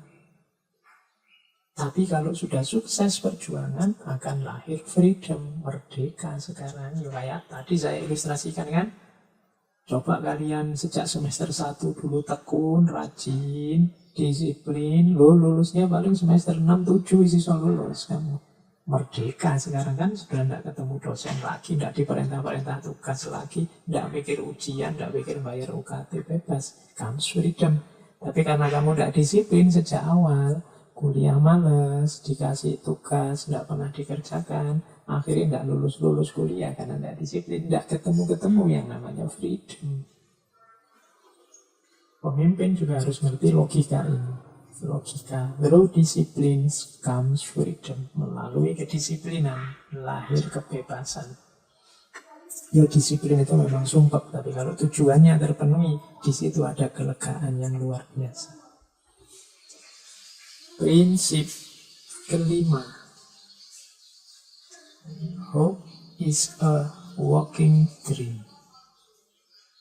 Harapan adalah mimpi dalam kondisi jaga. Ya setiap orang kan punya mimpi. Cuma istilah mimpi ini kan bagi orang yang tidur. Kalau bagi orang yang bangun namanya bukan mimpi tapi harapan. Cita-cita, keinginan. Jadi seorang pemimpin harus punya harapan, harus optimis dengan cita-citanya. Ya, banyak orang bilang kita harus berani bermimpi. Ya cuma kalau mimpi kan dari orang yang sedang tidur. Kalau dari orang yang sedang bangun namanya bukan mimpi tapi berharap, bercita-cita. Seorang pemimpin harus berani berharap, berani bercita-cita. Pemimpin tidak boleh pesimis. Wah, saya tidak yakin negara kita ini bisa maju, bisa sukses. Saya tidak yakin lembaga kita ini bisa jaya, bisa. Nah, kalau pemimpinnya sudah tidak punya harapan, ya apalagi yang dipimpin. Pemimpin harus mencerminkan sosok yang penuh harapan. Sosok yang punya cita-cita besar. Bahkan tidak sekedar cita-cita, tapi cita-cita yang besar. Kalau sekedar cita-cita kecil, ya kurang manfaat. Dalam posisinya sebagai seorang pemimpin. Pemimpin itu ya memang harus agak muluk. Target itu kan harus tinggi. Makanya katanya Bung Karno, gantungkan cita-citamu setinggi langit di bintang-bintang. Cita-cita harus tinggi. Kalau cita-citamu pendek saja, ya kamu tidak akan bisa lebih dari itu. Di bawahnya mungkin. Kalau kamu cita-citanya presiden, ya kamu mungkin jadi presiden atau di bawah-bawahnya sedikit. Karena kamu kan berjuang untuk jadi presiden. Tapi kalau kamu cita-citanya hanya jadi jabatan ya RT atau RW misalnya, cukup saya Pak RT saja, ya kamu mungkin jadi RT tapi bisa juga di bawahnya. Lebih dari itu kan tidak mungkin, kamu targetnya cuma RT. Kalau sudah jadi RT kamu sudah puas. Ya meskipun jabatan RT bukan berarti tidak mulia, sangat mulia. Tapi gantungkan cita-citamu setinggi langit, setinggi mungkin. Hope. Nah ini tipe leader yang bagus, yang baik, punya harapan. Kalau pemimpinnya sudah hopeless tanpa harapan atau tidak bisa diharapkan, ya ganti yang lain yang punya harapan. Prinsip kelima. Sekarang prinsip keenam. Prinsip keenam ini mungkin nyindir kita. He who cannot be a good follower cannot be a good leader. Ia yang tidak bisa menjadi pengikut yang baik tidak akan bisa menjadi pemimpin yang baik. Ini kita harus memperhatikan quotes dari Aristoteles ini. Pemimpin yang baik adalah pengikut yang baik. Kalau orang tidak bisa dipimpin, sulit dia jadi pemimpin. Mengapa? Ya karena untuk jadi pemimpin yang baik, dia harus tahu bagaimana situasi yang dipimpin. Bagaimana rasanya jadi pengikut, jadi yang dipimpin yang baik. Nanti dia tahu cara jadi pemimpin yang baik. Kalau dipimpin tidak bisa, susah dia jadi pemimpin. Kalau jadi pemimpin, pasti juga susah dia. Kalau dalam istilah Jawa, dulu saya pernah menerjemahkan wanita itu wanititoto. Wanititoto yang tidak dalam konotasi negatif, tapi dalam konotasi positif. Bahwa banyak orang yang kalau nata dia, kalau memimpin merintah dia bagus, tapi waktunya dipimpin, waktunya diperintah dia lemah sama sekali. Banyak tipe-tipe orang yang kalau disuruh-suruh tidak mau, maunya nyuruh saja. Nah ini berarti dia bukan good follower. Kalau bukan good follower, dia juga bukan good leader. Dia tidak ngerti cara jadi orang biasa, maka ya dia akan kesulitan jadi orang yang istimewa. Jadi awam saja tidak mampu, bagaimana dia jadi khawas? Jadi orang biasa saja tidak bisa, bagaimana jadi orang penting? Maka he who cannot be a good follower cannot be a good leader. Yang tidak bisa menjadi pengikut yang baik tidak akan bisa jadi pemimpin yang baik. Ini rumus dari Aristoteles. Berarti apa? Kalau kita ingin jadi pemimpin yang baik, pertama-tama kita harus latihan, kita harus menjalankan hidup sebagai orang dipimpin yang baik. Orang dipimpin yang baik itu kan patuh pada aturan, taat pada keputusan bersama, mau menjalankan keputusan-keputusan kelembagaan, berarti dia good follower. Orang yang seperti ini nantinya dia akan bagus jadi good leader. Tapi kalau sejak awal orang ini tidak bisa diatur, selalu melanggar aturan, selalu bantah kalau ketemu dengan keputusan bersama, tidak mau bareng-bareng memajukan lembaga, dia pasti tidak bagus untuk jadi leader. He who cannot be a good follower cannot be a good leader. Prinsip ke-6. Prinsip ke-7. Patience is bitter, but its fruit is sweet. Kesabaran itu pahit, tapi buahnya manis. Kalau ini nggak perlu dijelaskan ya. Ini hubungannya tadi juga sama istiqomah, sama perjuangan, sama kesabaran kita untuk menanggung proses dan usaha dan seterusnya. Jadi hidup ini yang untuk kita yang manusia itu beda dengan semua makhluknya Allah yang lain. Kalau makhluknya Allah yang lain itu paket jadi. Kalau manusia itu ada dalam potensi. Jadi dalam potensi itu maksudnya kita bisa mencapai hal-hal besar, tapi masih dalam potensi. Kalau ingin mewujudkan potensi itu ya kita butuh usaha, butuh perjuangan, butuh upaya, butuh daya dan lain sebagainya. Kalau tidak ada itu ya kesuksesannya tidak akan keluar.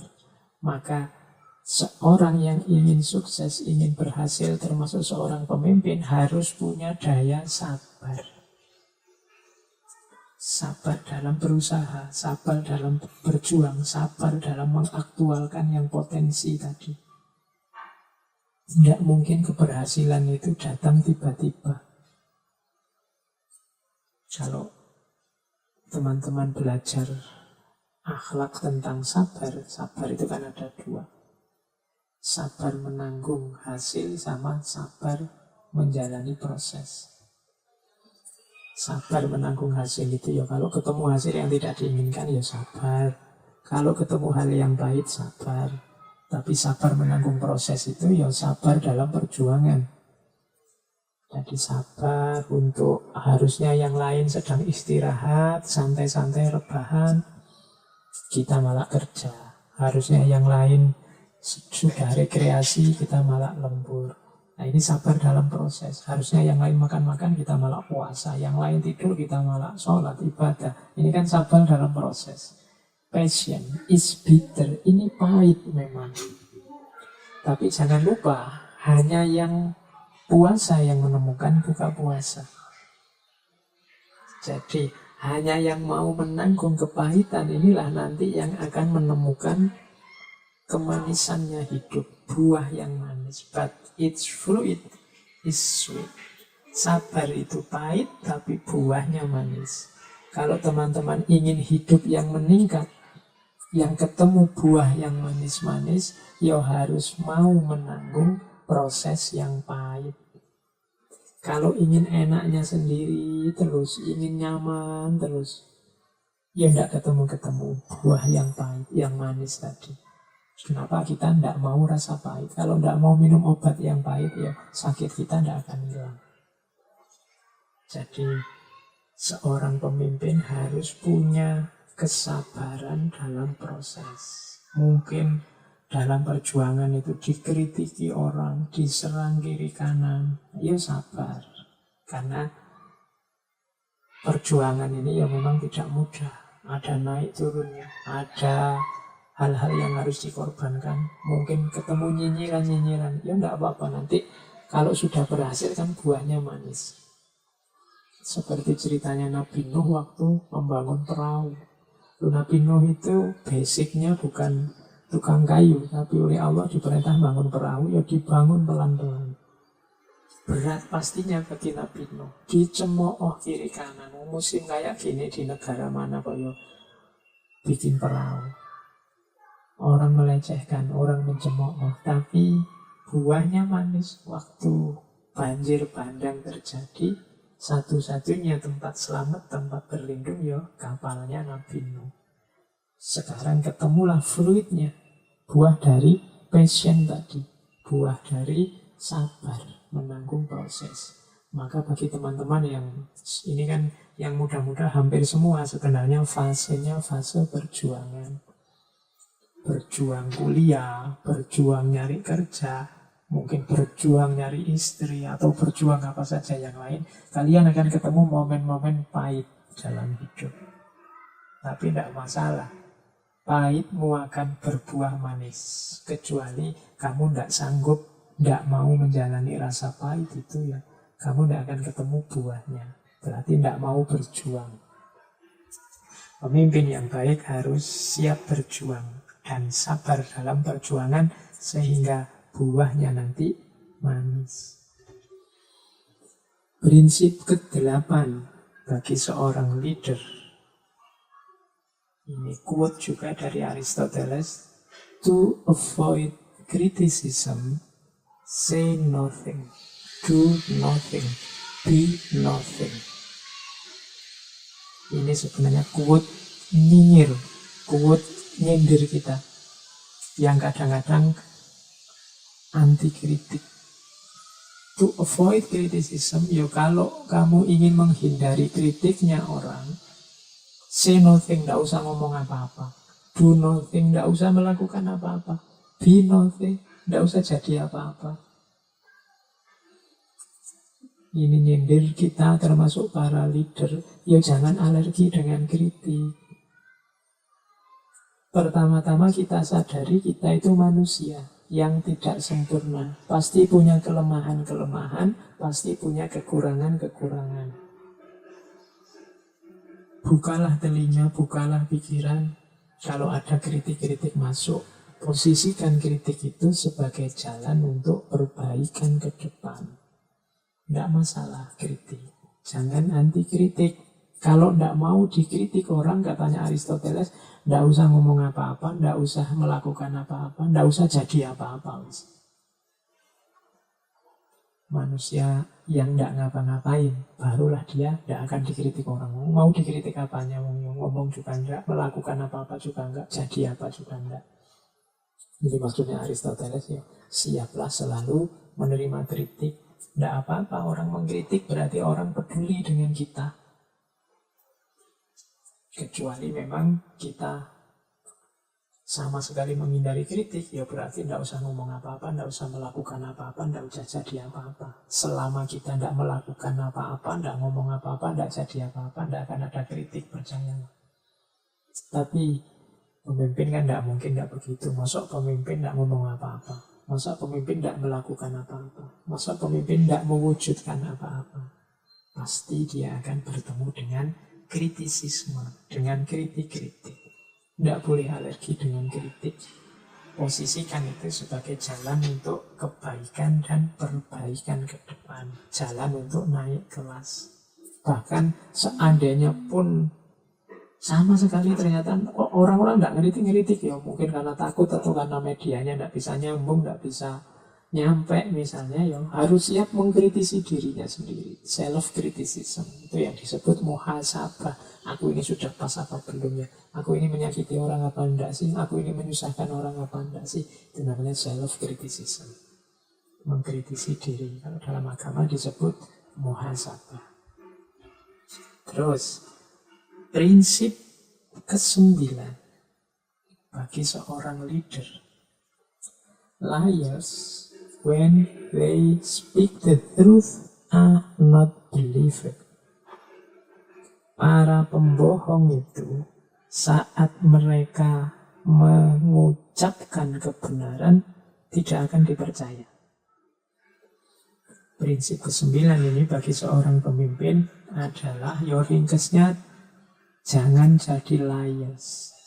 Kapan seseorang punya atribut liars, atribut pembohong, itu ketika orang membiasakan diri berbohong, bolak-balik bohong, maka meskipun nanti dia ngomong kebenaran, orang tidak akan percaya. Liars, when they speak the truth, are not believed. Kenapa seorang pemimpin jatuhnya tidak dipercaya? Mungkin karena dia liars. Dia bolak-balik menyampaikan atau mengucapkan kebohongan. Sehingga begitu dia ngomong benar, orang anggapnya, paling itu ya kayak kemarin. Ini hati-hati. Para pemimpin, ucapkan saja hal-hal yang benar, yang baik, yang realistis. Jangan sering-sering berbohong, karena ketika kita bohong nanti orang jadi apatis, gak percaya sama kita. Alah, biasanya ngapusi wae. Nah, liars kan seperti tadi, kita itu tergantung apa yang kita biasakan. Kalau dibiasakan bohong, ya terbentuk karakter pembohong. Kalau sudah pembohong, meskipun kita ngomong benar, ya orang gak percaya. Itu kayak cerita anak-anak itu loh, kayak di Upin Ipin itu loh, ketika ada seorang penggembala angon kambingnya, terus satu ketika dia merasa sepi, ingin bikin rame, terus bikin koro-koro, wah ada serigala. Nah, orang sekampung datang bawa cangkul, bawa celurit, bawa apa untuk bunuh serigala. Ternyata begitu nyampe sana, tidak ada kok. Saya cuma iseng aja daripada sepi. Wah, betapa dongkolnya orang-orang. Dibohongi 2-3 kali diulang karena dia ingin rame-rame. Pada satu ketika serigala beneran datang. Dia teriak-teriak, ada serigala, tidak ada yang datang. Kenapa? Wong kemarin-kemarin dibohongi, sekarang sudah nggak mau datang. Akhirnya ada serigala beneran. Kambingnya dimakan serigala beneran. Itu rawahu Upin Ipin. Oke, jadi liars, para pembohong. Hati-hati ya, pemimpin. Dibiasakan untuk tidak bohong, jangan sampai kebiasaannya bohong. Karena kalau kebiasaannya bohong, nanti akan sampai pada titik meskipun ngomong benar, tidak dipercaya. Oke, terus prinsip ke-10. Fortune favors the bold. Keberuntungan itu memihak pada the bold. The bold itu orang yang tegas, the bold itu orang yang jelas, orang yang berani. Jadi pemimpin kalau ingin ditempeli keberuntungan harus tegas, harus berani, harus jelas. Tidak mencela-mencela, tidak leda-lede, ya kan? Tidak membingungkan dan tidak kebingungan. Karena fortune favors the bold. Ya kalau kita sendiri tidak jelas, kalau kita sendiri tidak tegas, ngomongnya mencela-mencela tadi apa, sekarang apa, ya tidak mungkin kita beruntung. Wong kita sendiri tidak jelas. Mau beruntung tentang apa, wong kita sendiri juga tidak tahu maunya kemana. Ini prinsip ke-10. Jadi bagi orang-orang, bagi para pemimpin yang ingin sukses, ingin dihampiri oleh Dewi Fortuna, oleh keberuntungan, ya harus tegas, harus jelas, harus mantap dalam setiap keputusan yang diambil. Jangan serba ragu, jangan serba bingung, jangan serba tidak jelas. Harus tegas. Tegas itu berarti memudahkan yang dipimpin, juga memudahkan dirinya sendiri, dan ternyata juga mengundang keberuntungan. Fortune favors the bold. Prinsip ke-10 bagi seorang pemimpin. Ini prinsip ke-11. Menurut saya lanjutannya tadi, fortune favors the bold. Likely impossibility is always preferable to an unconvincing possibility. Jadi ketidakmungkinan yang disukai, yang diminati, yang diinginkan is always preferable. Itu lebih diminati, dibandingkan unconvincing possibility, kemungkinan yang tidak meyakinkan, tidak tegas, tidak jelas. Misalnya begini, kita jadi pemimpin, terus matok cita-cita, keinginan yang rasanya tidak mungkin. Misalnya, Indonesia ini 5 tahun ke depan akan memimpin peradaban. Itu kan impossibility dalam tanda petik ya. Mau kita situasinya hari ini masih begini, kalau 5 tahun lagi ya mungkin belum. Tapi kalau ketidakmungkinan ini disampaikan secara likely, secara tegas, mantap, jelas, sehingga disukai orang, ayo kita berjuang 5 tahun ke depan. Ini biasanya lebih disukai dibandingkan unconvincing possibility, kemungkinan tapi tidak meyakinkan. Indonesia ini akan sukses memimpin peradaban kira-kira ya 2050-2060 lah. Tapi itu pun ya tergantung banyak hal sih. Ini kan tidak meyakinkan. Kalau tidak meyakinkan ini orang tidak prefer, orang tidak akan suka, tidak akan cenderung. Ayo masih tidak jelas juga kok. Mending yang tidak mungkin tapi mantap, tegas. Mungkin punya strategi yang jelas. Ini likely impossibility. Saya kuliah ini Pak, kemarin baru daftar. Saya merancang 3 tahun selesai, semester 6 selesai. Orang kan terus, sebenarnya ya kalau lihat performa saya selama ini kayak tidak mungkin. Saya SMA itu ya ranking 40 Pak. Tapi kuliah saya pengen lulus cepat karena saya punya strategi ini loh, A, B, C, D. Ini orang lebih bagus ini, lebih disukai ini daripada possibility yang unconvincing. Mungkin, tapi tidak yakin. Saya ya target kuliah 5 tahun lah Pak, yang realistis. Tapi itu pun saya tidak tahu, karena kemungkinan saya juga ingin sambil kerja ya. Apalagi nanti kalau sudah punya pacar, apa ya bisa ya Pak 5 tahun. Kamu sendiri tidak yakin, tidak unconvincing. Berarti tidak preferable. Kalian nanti kalau jadi pemimpin juga begitu. Boleh kalian matok cita-cita yang rasanya kok impossible, tapi dengan skema yang kamu bikin, dengan target-target yang kamu rancang dari seolah-olah itu bisa dicapai. Ini orang lebih suka daripada sebenarnya itu mungkin dicapai tapi kamunya yang tidak meyakinkan. Jadi seorang leader harus memahami hukum ini. A likely impossibility is always preferable to an unconvincing possibility.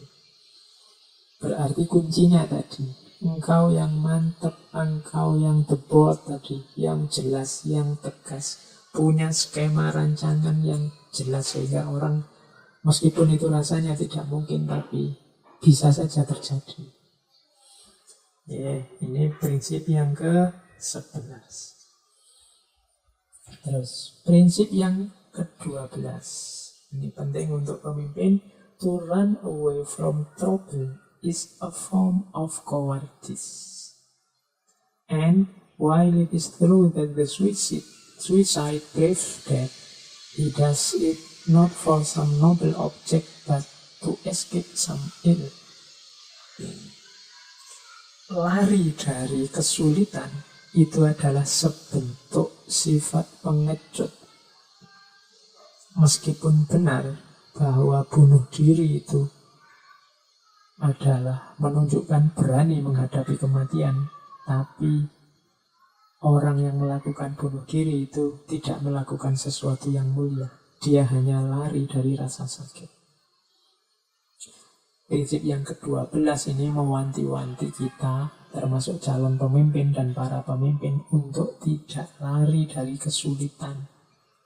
Hidup ini tidak mungkin mulus seperti yang kita inginkan lancar-lancar saja. Selalu akan ada kesulitan. Hadapi kesulitan itu, taklukkan kesulitan itu. Jangan jadi pengecut. Saya berani kok Pak menghadapi masalah. Dan masalah itu saya hadapi dengan lari dari masalah. Enggak, itu bukan lari. Itu bukan menyelesaikan masalah, tapi lari dari masalah. Enggak ada mulianya kamu lari dari masalah. Diilustrasikan oleh Aristoteles kayak orang bunuh diri tuh. Bunuh diri itu kan rasanya dia pemberani, berani menghadapi kematian. Tapi yang dia lakukan tidak mulia. Dia hanya menghindari masalah. Masalahnya tidak selesai, tetap ada. Kalau engkau lari dari masalah, engkau pengecut. Masalahnya tetap ada, meskipun kamu beralasan saya berani Pak, berani lari. Tidak. Kamu sedang menghindari masalah, bukan menyelesaikan masalah. To run away from trouble is a form of cowardice. Jadi lari dari kesulitan adalah ciri seorang pengecut. Jangan jadi pengecut, selesaikan masalah. Apalagi engkau pemimpin. Kalau pemimpinnya lari dari masalah, gimana dengan yang dipimpin? Terus, prinsip ke-13, tolerance and apathy are the last virtues of a dying society. Ini penting untuk pemimpin sehubungan dengan kehidupan bersama. Toleransi dan apati adalah kebajikan terakhir dari dying society, masyarakat yang mau ambruk, lembaga yang mau runtuh, institusi yang mau jatuh. Ketika misalnya ya teman-teman jadi pemimpin satu lembaga, satu institusi, satu organisasi, mungkin dia sudah kacau, sudah tidak karu-karuan, ruwet, sudah menjelang kejatuhannya. Penopangnya sebenarnya tinggal dua, yaitu toleransi dan apati. Kalau ini saja tidak ada, ya sebentar lagi pasti hancur organisasi itu. Toleransi itu berarti menerima perbedaan. Jadi toleransi itu senjata terakhir. Kenapa? Karena tidak mungkin kita menghindari perbedaan. Hidup ini plural pasti, macam-macam, baik secara individual maupun secara sosial. Hidup ini macam-macam isinya. Kalau orang tidak menerima perbedaan, menerima ada yang berbeda, ini sebentar lagi alamat society-nya akan mati. Kehidupan bersamanya akan hancur tanpa disangka oleh toleransi. Atau paling apesnya apa? Apati. Apati ini ya juga last virtus, kebajikan terakhir. Apati itu sebenarnya makna letternya cuek. Sudahlah, suka-sukamu lah kamu mau apa. Asal kita tidak saling ganggu. Itu apati. Lana a'maluna walakum a'malukum lakum dinukum waliyatin. Urusanmu, agamaku. Nah, ini last virtus, kebajikan terakhir, termasuk toleransi. Kalau dua ini saja tidak ada, ya sudah. Paling ya isinya terjadi hancur masyarakat kita, konflik. Kalau bisa ya di atas itu, kalau bisa ya tidak sekedar toleransi, tapi juga saling memahami, saling mendukung untuk hal-hal yang memungkinkan kerjasama. Tidak sekedar apati, tapi juga saling mengerti, saling memberi ruang, saling bekerja sama, dan seterusnya. Itu lebih dari itu. Tapi seandainya itu tidak ada, minimal harus ada toleransi ini. Karena dia penyangga terakhirnya kehidupan masyarakat. Pemimpin juga berarti harus mengupayakan dua hal ini. Kebersamaan tidak mungkin bisa dibangun tanpa fondasi paling dasar namanya toleransi dan apati. Ini pendapatnya Aristoteles. Terus waktunya sudah mau berakhir. Yang ke-14, it is the mark of uneducated mind to be able to entertain a thought without accepting it. Adalah ciri dari pikiran yang terdidik untuk mampu menjelaskan, mampu menikmati, entertain, mampu menghibur, mampu memetakan, mampu menjelaskan satu pikiran tanpa menerimanya. Jadi pemimpin harus punya pikiran terbuka. Pemimpin harus, kalau di situ istilahnya bukan pikiran terbuka, tapi educated mind. Jadi pikiran yang terdidik. Pemimpin itu pikirannya harus terdidik. Pikiran terdidik itu apa? Mampu mengapresiasi, mampu membaca, menjelaskan satu pikiran meskipun dia tidak menerima pikiran itu. Ya, contohnya gini, misalnya kalian pemimpin, oh gagasan itu saya paham maksudnya. Gagasan itu maunya ini toh, tujuannya ke sini, targetnya ini. Tapi mohon maaf saya tidak setuju yang seperti itu. Saya punya pandangan lain yang seperti ini. Ini namanya educated mind. Dia bisa entertain a lot, dia bisa mengapresiasi, menjelaskan satu pikiran tanpa harus dia setuju menerima. Persis seperti Imam Ghazali. Imam Ghazali itu bisa menjelaskan filsafat dengan sangat baik, meskipun nanti dia mengkritisi filsafat. Nah, itu ciri dari educated mind. Pikiran yang terdidik, pikiran yang terbuka.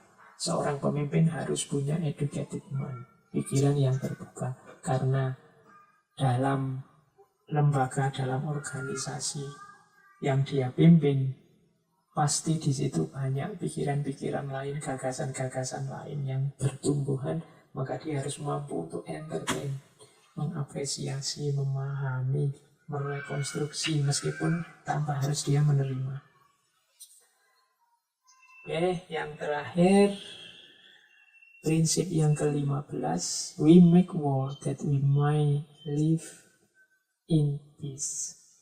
Ini prinsip seorang pemimpin yang terakhir. Kadang-kadang memang harus diputuskan sesuatu yang pahit. Kalau di situ misalnya perang, kita melakukan perang agar kita mungkin hidup dalam damai. Itu maksudnya apa? Kadang-kadang seorang pemimpin harus memutuskan sesuatu yang pahit, yang tidak enak, tapi pastikan keputusan itu akan membawa dampak yang sangat positif sesudahnya. Memutuskan perang oke, tapi pastikan perang ini dilakukan demi kehidupan yang lebih damai yang akan datang. Karena memang hidup ini kadang-kadang perlu pengorbanan-pengorbanan tertentu. Seorang pemimpin harus paham hukum ini. Jangan nyari aman, nyari nyamannya saja. Tidak berani memutuskan, wah khawatir ini kalau ini saya putuskan, ini pahit ini. Kalau pahit, nanti saya tidak disukai, nanti saya tidak dipilih lagi. Nah, ini berarti pemimpin yang tidak berani ngambil resiko. Tidak apa-apa, putuskan saja pahit, asal memang nanti efeknya, dampaknya adalah kebaikan yang justru lebih luas dan lebih dalam. Kadang-kadang kan harus perang. Kalau tidak berani perang, kita tidak akan merdeka. Kalau tidak merdeka, tidak akan seperti ini kehidupan kita berbangsa dan bernegara. Kalau dulu simbah-simbah kita prinsipnya adalah damai saja, serba damai, jangan perang. Perang itu kekerasan, tidak akan lahir kemerdekaan seperti ini. Seperti kita nikmati hari ini. Tapi keputusan perang diambil demi we may live in peace. Kita mungkin hidup aman, hidup bahagia untuk selanjutnya. Jadi kadang-kadang seorang pemimpin harus berani memutuskan yang pahit, tapi hasilnya adalah kebaikan yang berkali lipat lebih luas dan lebih dalam. Nah, inilah kualifikasi pemimpin ideal versinya Aristoteles. Ada sekitar 15 prinsip yang malam hari ini kita angkat. Harusnya mungkin masih banyak yang lain, tapi dari sini kelihatan bagaimana corak virtuous leader. Jadi pemimpin yang bijaksana versi Aristoteles yang diawali tadi dari practical wisdom. Bagaimana seorang pemimpin harus punya daya kebijaksanaan praktis. Oke teman-teman, saya kira itu dulu ya ngaji kita malam hari ini. Insya Allah minggu depan kita lanjutkan dengan tokoh selanjutnya yang banyak di stigma negatif, yaitu Machiavelli. Kurang lebihnya mohon maaf. Wallahul muwafiq, wallahu a'lam bishawab. Wassalamualaikum warahmatullahi wabarakatuh.